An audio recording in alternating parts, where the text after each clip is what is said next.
প্রথমে আমি একটি কড়াইকে গ্যাসের উপর বসিয়ে দিয়েছি আর কড়াইয়ের মধ্যে আমি দিয়ে দিচ্ছি 2 চামচের মতন তেল। আর তেলের মধ্যে দিয়ে দিচ্ছি সামান্য পরিমাণ হলুদের গুঁড়ো, একেবারে সামান্য পরিমাণ দিচ্ছি।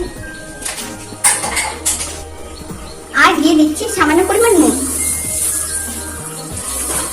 এবার চারিদিকে ভালো করে ছড়িয়ে দিচ্ছি। আর তেলটাও কিন্তু গরম হয়ে গেছে। এখন আমি এই সময় তেলের মধ্যে দিয়ে দিচ্ছি এখানে ঝিঙ্গে আর আলুকে আমি আগে থেকে ছোট ছোট টুকরো করে পোস্তর মতন করে কেটে রেখেছিলাম। এখন আমি সেগুলো তেলের মধ্যে দিয়ে দিচ্ছি।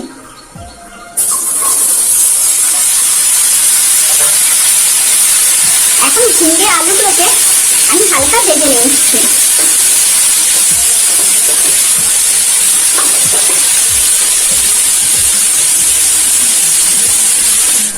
ঝিঙ্গে আলুটাকে 1-2 মিনিট নাড়াচাড়া করার পরে তোমরা দেখো এর থেকে কিন্তু ঝিঙ্গের থেকে এক্সট্রা জল যেটা আছে সেটা কিন্তু বেরিয়ে গেছে। এবার জলটাকে প্রথমে আমি শুকনো করে নেবো, তারপর আমি ঝিঙ্গে আলুটাকে হালকা করে ভেজে নেবো।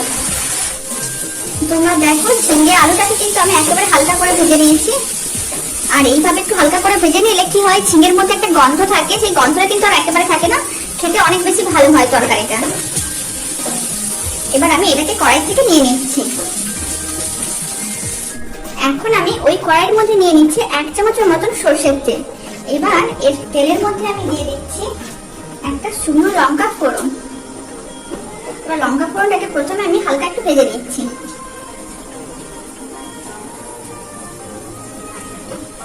লঙ্কা ফোড়নটা কিন্তু ভাজা হয়ে গেছে হালকা করে। এবার আমি এর মধ্যে দিয়ে দিচ্ছি একটা কুচনো পেঁয়াজ। আর দিয়ে দিচ্ছি 1 চামচ আদা বাটা। আর দিচ্ছি 1/2 চামচের মতো হলুদ গুঁড়ো। এবার এর মধ্যে আমি দিয়ে দেবো 1/2 চামচের মতো নুন।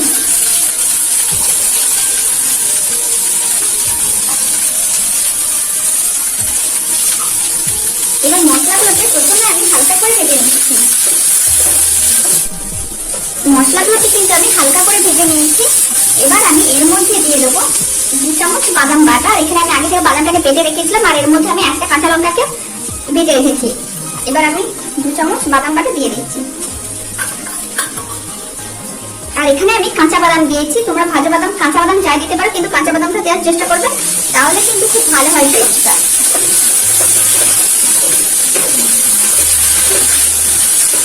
এবার বাদামটাকে আমি একসঙ্গে ভালো করে মিশিয়ে নিচ্ছি।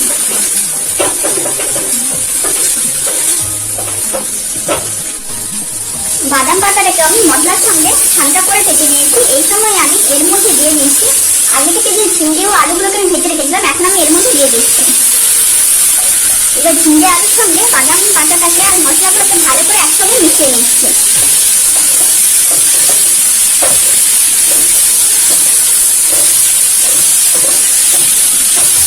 ভালো করে মেশানো হয়ে গেছে। আর এইভাবে 1-2 মিনিট নাড়াচাড়া করে নেবো। 1-2 মিনিট ভালো করে নাড়াচাড়া করে নিয়েছে। এবার আমি এর মধ্যে দিয়ে দিচ্ছি 1 চামচ চিনি। এটা একটু মিষ্টি মিষ্টি হলে খেতে বেশি ভালো হয়, মিষ্টি মিষ্টি আর একটু ঝাল ঝাল। এবার চিনিটাকে আমি ভালো করে মিশিয়ে নিচ্ছি। সমস্ত উপকরণগুলো একসঙ্গে ভালো করে মেশানো হয়ে গেছে। এবার আমি এর মধ্যে যে বাটিটাতে আমি বাদামটা রেখেছিলাম, সেই বাদাম ধোয়া যে জলটা সেটা আমি দিয়ে দিচ্ছি। আর সামান্য পরিমাণ জল দিয়ে দিচ্ছি। এবার এটাকে আমি এইভাবে 5 মিনিট রেখে দিচ্ছি। 5 মিনিটের মধ্যে আলুগুলো কিন্তু সেদ্ধ হয়ে যাবে। তারপর আমি তোমাদের দেখাচ্ছি।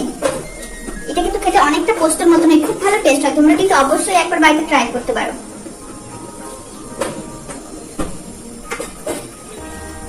5 মিনিট হয়ে গেছে। এখন আমি তোমাদের দেখাচ্ছি। তোমরা দেখো জলটাও শুকিয়ে গেছে আর আলু ঝিঙে সবই কিন্তু সেদ্ধ হয়ে গেছে। এটা কিন্তু একেবারে রেডি হয়ে গেছে। এবার আমি এর মধ্যে দিয়ে দিচ্ছি 1 চামচের মতন সরষের তেল।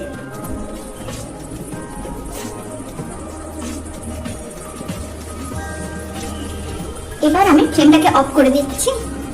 আর সরষের তেলটাকে আমি ভালো করে মিশিয়ে দিচ্ছি। এটা কিন্তু খেতে অনেকটা ঝিঙ্গে আলু পোস্তর মতনই হয়, খেতে ভীষণ ভালো হয়। তোমরা কিন্তু অবশ্যই ট্রাই করো বাড়িতে। এবার আমি এটাকে সার্ভ করে নিচ্ছি। এটা কিন্তু খাওয়ার জন্য একেবারেই রেডি হয়ে গেছে। ঝিঙ্গে আলু বাদামের এই রেসিপিটা শেষ পর্যন্ত দেখার জন্য তোমাদের অসংখ্য ধন্যবাদ। আর এই ভিডিওটা ভালো লাগলে প্লিজ চ্যানেলটিকে সাবস্ক্রাইব করে নাও, পাশে থাকা বেল আইকনটি প্রেস করে নাও নতুন ভিডিওর আপডেট সবার আগে পাওয়ার জন্য।